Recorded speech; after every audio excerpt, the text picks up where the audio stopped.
Hi, this is the Galaxy Tab Active3 and I'll show you the fingerprint scanner test on this device. So I just set up my fingerprint here to the scanner on this home button, and now I'll make a couple of tries to unlock the device with my fingerprint and we'll see how fast this option is. Oh, and does it works. So let's start.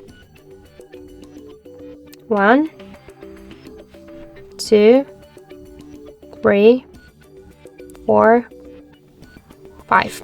So as we could see, what the simple touch to the power key to the home button, I just unlocked the device successfully without any problems. As you could see, that's so simple to do. So you could try this unlock method, but don't forget that the fingerprint is less secure than the passcode or pin code unlock methods.